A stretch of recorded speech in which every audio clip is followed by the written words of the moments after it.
Bismillahirrahmanirrahim. Bismillahirrahmanirrahim. Assalamualaikum warahmatullahi wabarakatuh. Syukur alhamdulillah kita masih dipertemukan kembali di channel ini.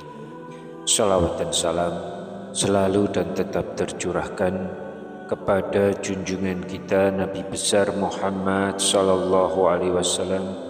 Semoga kita semua mendapatkan syafaat beliau di akhirat kelak. Allahumma sholli ala sayyidina Muhammad wa ala ali sayyidina Muhammad. Harapan dan doa saya semoga saudaraku semuanya selalu diberikan kesehatan, dilapangkan rezekinya, diampuni dosa-dosanya, dipanjangkan umurnya, dan semoga kita tidak mati kecuali mati dengan beriman dalam Islam. Dan sempatkanlah menuliskan sholawat di kolom komentar. Insya Allah akan menjadi bukti cinta kita kepada Rasulullah Muhammad sallallahu alaihi wasallam. Semoga kita semua mendapatkan syafaat beliau di akhirat kelak. Amin ya rabbal alamin. Sahabat beriman yang dirahmati Allah, memasuki alam kubur merupakan fase pertama setelah seseorang mengalami kematian. Ini adalah sebuah alam baru yang disebut dengan alam barzah dan dianggap paling menakutkan ketika pertama kali kita terbangun dan sadar bahwa kita telah mati. Seseorang yang sudah mati akan merasa tidak percaya bahwa dirinya ternyata sudah meninggalkan alam fana dan seperti merasa bermimpi ketika dirinya sudah di alam kubur. Ada yang menggambarkan bahwa jika seseorang yang baru satu hari meninggal, ia seperti mengalami mimpi bahwa dirinya belum mati, namun sebetulnya ia sudah memasuki alam barzah. Telah dijelaskan bahwa ketika seseorang mengalami kematian, lalu dirinya memasuki alam kubur, maka pertama yang akan datang adalah malaikat munkar dan nakir. Kedatangan malaikat munkar dan nakir di alam kubur ini pun digambarkan dengan sungguh menyeramkan, khususnya bagi mereka yang banyak melakukan maksiat semasa hidup, tapi akan nampak menawan bagi mereka yang semasa hidupnya taat di jalan Allah. Ketika pertama kali berhadapan dengan manusia di alam kubur, maka akan ada 6 pertanyaan yang akan diajukan oleh malaikat munkar dan nakir. Adapun ke-6 pertanyaan di alam kubur ini akan menentukan perjalanan roh selanjutnya. Apakah ia akan dimasukkan ke tempat bersama para nabi, para ulama, yaitu di surga, atau malah akan masuk ke dalam neraka dan dihisab. 6 pertanyaan itu adalah: yang pertama, man rabbuka, siapakah Tuhanmu? Yang kedua, madinuka, apa agamamu? Yang ketiga, man nabiyuka, siapa nabimu? Yang keempat, ma kitabuka, apa kitabmu? Yang kelima, aina kiblatuka, di mana kiblatmu? Yang keenam, man ikhwanuka, siapa saudaramu? Memanglah demikian, kehidupan di alam barzah atau di alam kubur telah banyak disebutkan di dalam Al-Quran dan hadis, serta siksaan-siksaan yang tanpa ampun bagi mereka yang berdosa. Namun sebaliknya, akan memberikan kelapangan dan juga ketenangan bagi yang beramal soleh. Berikut ini ada sebuah hadis Rasulullah SAW yang menggambarkan perjalanan manusia setelah ia melewati fase kematian, yang mana di alam kubur itu sudah menanti kehidupan baru dan serba asing. Hadis ini cukup panjang, diriwayatkan oleh Al-Bara bin Azib dari Imam Ahmad dan disahihkan oleh Imam Al-Hakim dan Syekh Al-Albani, yang menceritakan perjalanan para manusia di alam kuburnya. Suatu hari, kami mengantarkan jenazah salah seorang sahabat Nabi SAW dari golongan Ansor. Sesampainya di pekuburan, liang lahat ternyata masih digali. Maka Rasulullah SAW pun duduk menanti, dan kami pun juga duduk terdiam di sekitar beliau.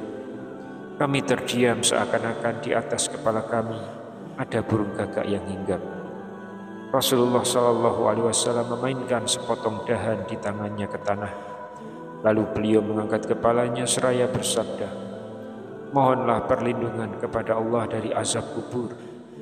Beliau ulangi perintah ini 2 atau 3 kali. Kemudian beliau SAW bersabda, "Seandainya seorang yang beriman sudah tidak lagi menginginkan dunia dan telah mengharapkan akhirat atau sakaratul maut, turunlah dari langit para malaikat yang bermuka cerah secerah sinar matahari. Mereka membawa kain kafan dan wewangian dari surga, kemudian duduk di sekeliling mukmin tersebut sejauh mata memandang. Setelah itu, turunlah malaikat pencabut nyawa dan mengambil posisi di arah kepala si mukmin tersebut. Malaikat pencabut nyawa itu berkata, 'Wahai nyawa yang mulia, keluarlah engkau untuk menjemput ampunan Allah dan keridhoannya.' Maka nyawa itu pun dengan mudahnya keluar dari tubuh mukmin tersebut seperti lancarnya air yang mengalir dari mulut sebuah kendil. Lalu nyawa tersebut diambil oleh malaikat pencabut nyawa dan dalam sekejap mata diserahkan kepada para malaikat yang berwajah cerah tadi. Lalu dibungkusnya dengan kafan surga dan diberi wewangian dari surga pula, hingga terciumlah bau yang harum, seharum wewangian yang paling harum di muka bumi.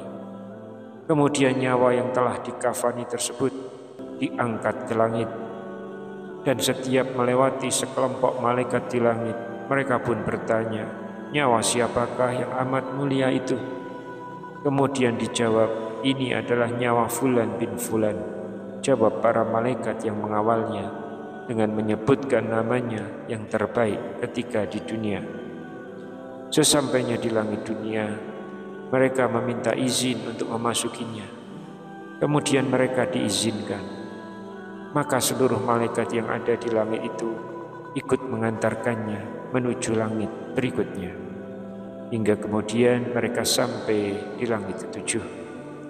Di sanalah Allah berfirman, 'Tulislah nama hambaku ini di dalam kitab Iliyin, lalu kembalikanlah ia ke jasadnya di bumi.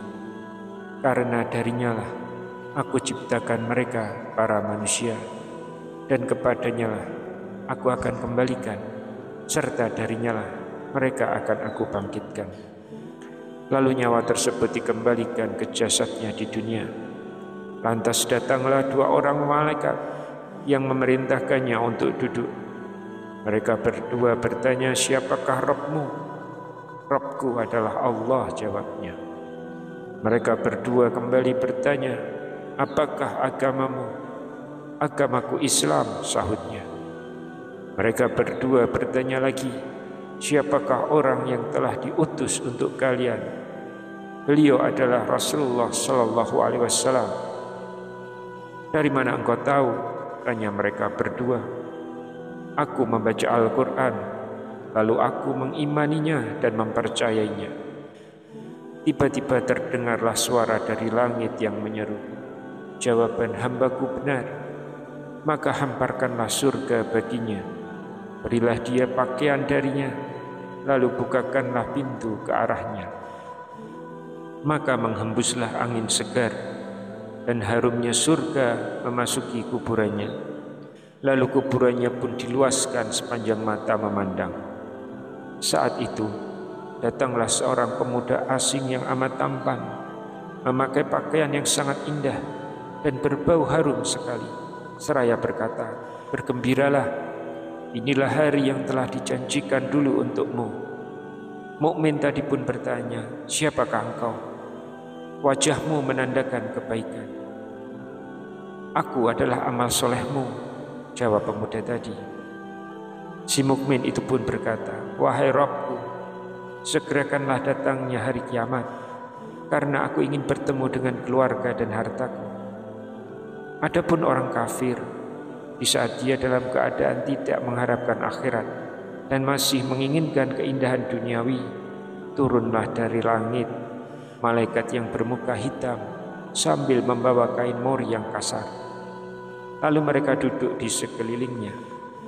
Saat itu turunlah malaikat pencabut nyawa dan duduk di arah kepalanya seraya berkata, "Wahai nyawa yang hina, keluarlah dan jemputlah kemurkaan Allah."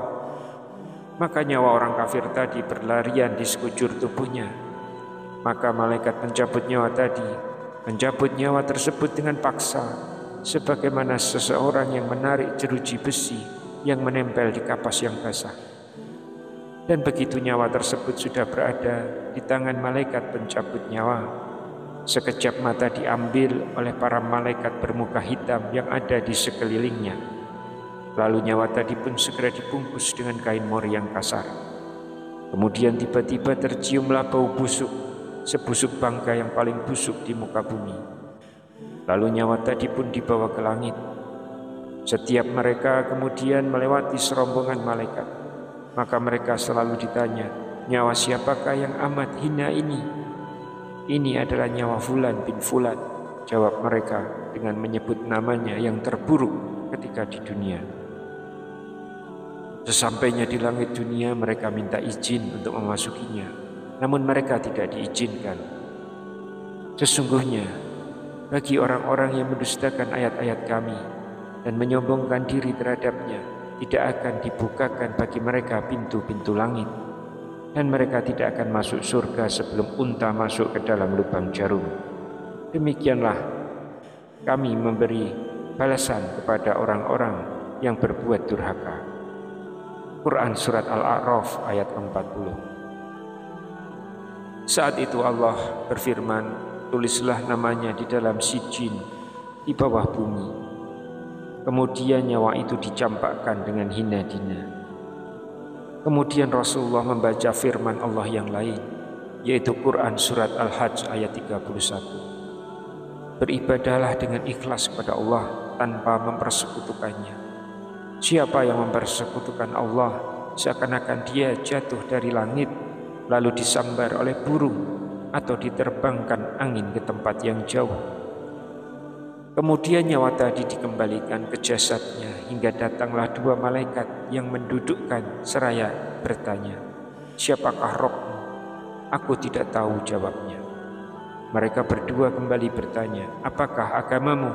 "Aku tidak tahu," sahutnya. Mereka berdua bertanya lagi, "Siapakah orang yang telah diutus untuk kalian?" "Aku tidak tahu," jawabnya. Saat itu terdengar seruan dari langit, "Hambaku telah berdusta. Hamparkan neraka baginya dan bukakan pintu ke arahnya." Maka hawa panas dan bau busuk neraka pun bertiup ke dalam kuburannya.